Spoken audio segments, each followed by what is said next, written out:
हम loco pilot हैं, कोई मशीन नहीं। हमें भी आराम चाहिए। अगर हम थक गए तो सिस्टम भी थक जाएगा। हाँ बिल्कुल। ये सीधा इशारा है उस प्रणालीगत मुद्दे की तरफ जिसे अक्सर नजरअंदाज कर दिया जाता है। मतलब एक अनुभवी लोको पायलट है श्रीनिवासन। हम्म, उनके जीवन और उनके काम की जो चुनौतियां हैं उस पर आधारित है। तो कोशिश रहेगी कि इसके जरिए इस मौन सेवा को थोड़ा समझे। हाँ, और ये समझना जरूरी है क्योंकि ये सिर्फ श्रीनिवासन का जो अनुभव है वो हमें उस भारी जिम्मेदारी, निजी त्याग और कई बार जो अनदेखा रह जाता है उस साहस की झलक दिखाता है। ये देखना दिलचस्प होगा कि कैसे एक व्यक्ति का फैसला, एक पल की क्या कहते हैं सतर्कता, कैसे सैकड़ों जिंदगियों पर असर डाल सकती है। बिल्कुल।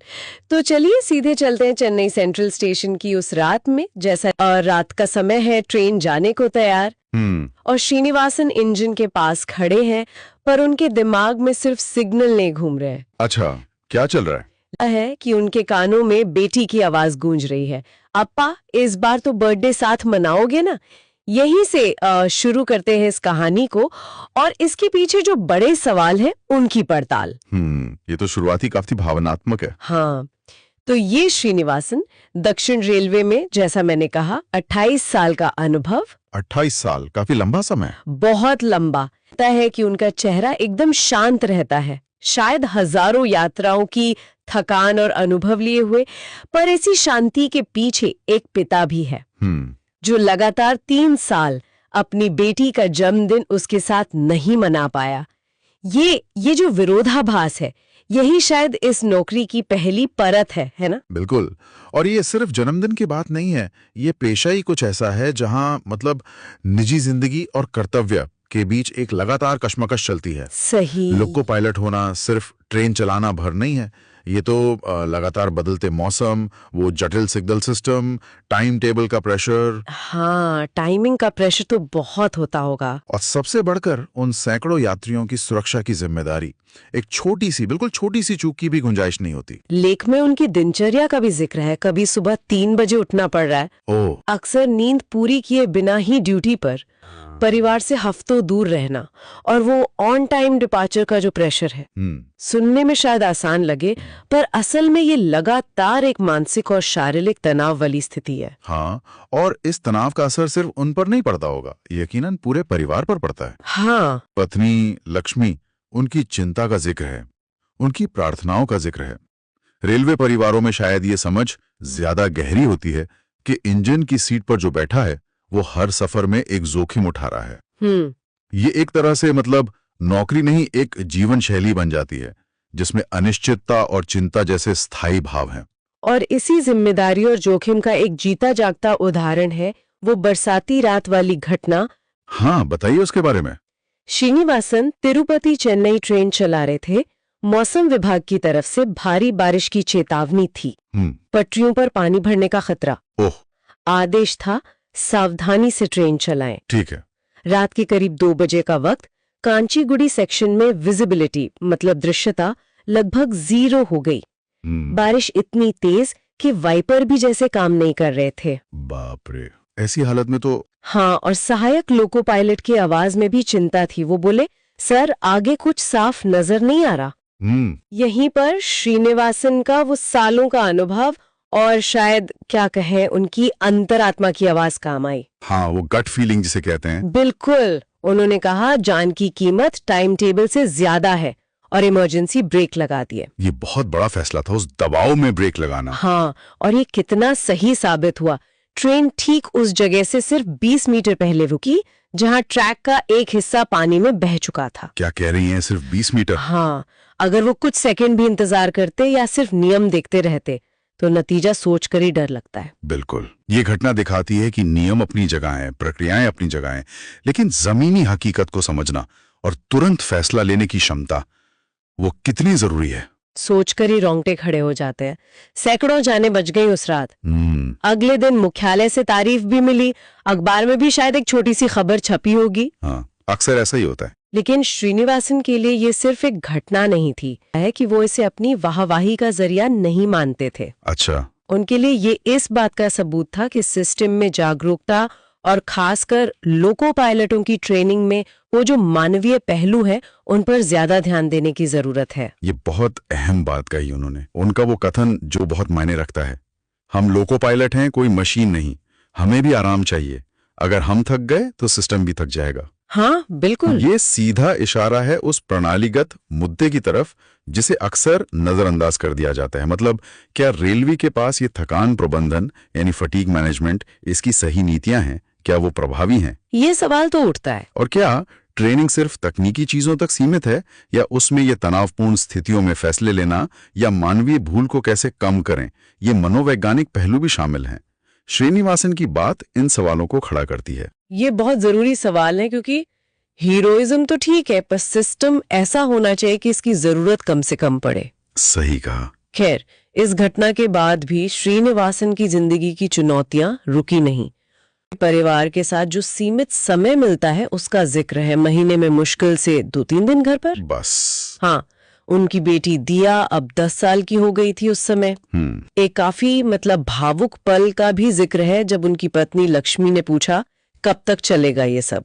हाँ, ये सवाल तो किसी भी परिवार के मन में आएगा। हाँ, और इस पर श्रीनिवासन का जवाब था, रेल चलती रहेगी, लोग घर पहुंचते रहेंगे। एक दिन जब दिया बड़ी होगी, उसे गर्व होगा कि उसके पिता ने रेल रोकी थी, मौत नहीं। वाह, ये संवाद बहुत कुछ कहता है ना? ये समर्पण भी दिखाता है और वो भावनात्मक बोझ भी। हाँ, ये समर्पण और कर्तव्य निष्ठा की भावना तो है ही, लेकिन साथ ही वो जो इमोशनल भार है जो लोको पायलट और उनके परिवार उठाते हैं, वो भी साफ दिखता है। ये जानना कि आपके काम का इतना बड़ा सामाजिक महत्व है, शायद यही उन्हें ये मुश्किल जिंदगी जीने की ताकत देता हो।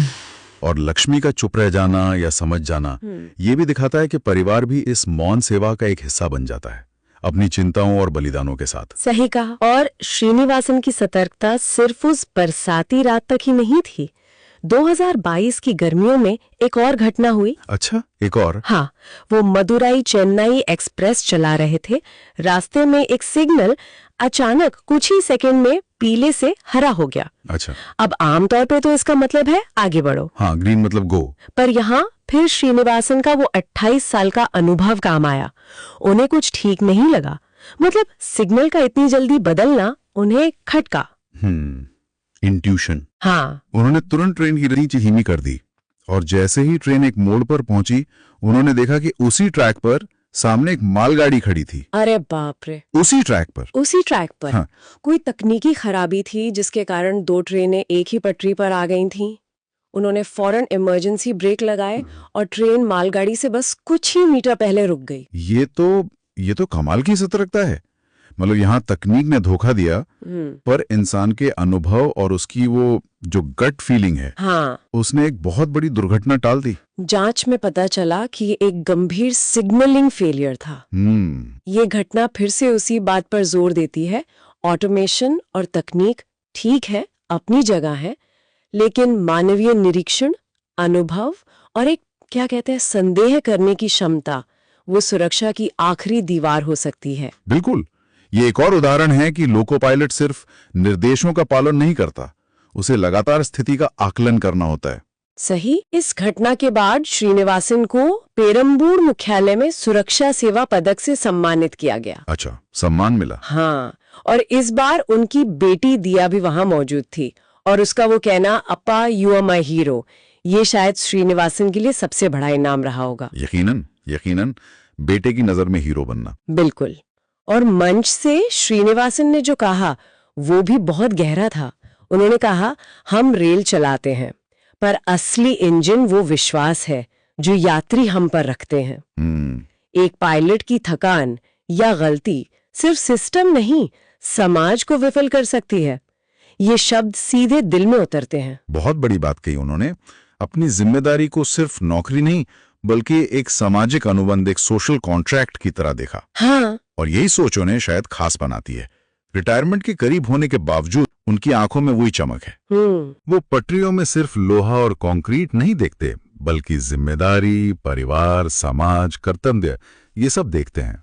उनका वो वाक्य, हम मंजिल तक पहुंचते हैं फिर भी अपने घर देर से पहुंचते हैं, ये इस पेशे के सार को पकड़ता है। बिल्कुल। ये सिर्फ एक नौकरी नहीं, एक जीवन दर्शन बन जाता है।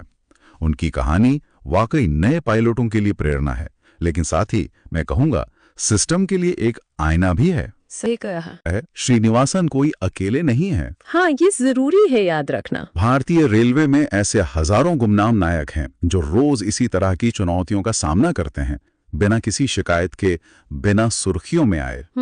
उनकी नींद में कटी रातें, परिवार से दूरी, त्योहारों पर भी ड्यूटी, ये सब उस मौन सेवा का हिस्सा है। बिल्कुल सही कहा। अगली बार जब ट्रेन की सीटी सुनाई दे या हम प्लेटफॉर्म पर खड़े हों, तो शायद हम एक पल के लिए उस इंजन की कैब में बैठे व्यक्ति के बारे में सोच सकते हैं। हाँ, सोचना चाहिए। उस आवाज के पीछे सिर्फ मशीन नहीं है, किसी की सतर्कता है, किसी की चिंता है, किसी का त्याग है और किसी का अपने काम के प्रति गहरा समर्पण है।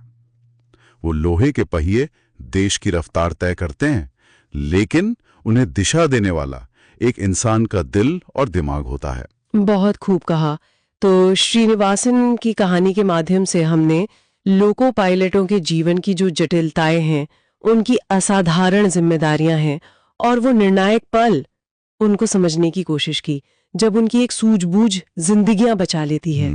ये सिर्फ तकनीकी कौशल का काम नहीं है, बल्कि इसमें साहस, धैर्य और गहरे मानवीय मूल्य भी शामिल है। और मुख्य बात ये निकल कर आती है कि हमारी जो बड़ी बड़ी व्यवस्थाएं हैं, जैसे रेलवे, वो सिर्फ तकनीक, नियम और बजट पर नहीं चलती। सही। वे उन अनगिनत लोगों के समर्पण, उनकी निष्ठा और उनके रोजमर्रा के जो बलिदान हैं, उन पर टिकी होती हैं, जिन्हें हम अक्सर देख नहीं पाते।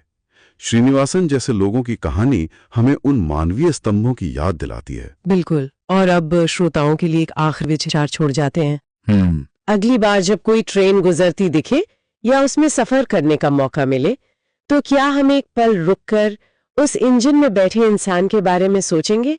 उस अनाम चेहरे के पीछे की कहानी, उस लगातार सतर्कता और उस मौन सेवा के बारे में जो चुपचाप हमारे समाज को चलायमान रखती है। इस पर जरूर सोचिएगा।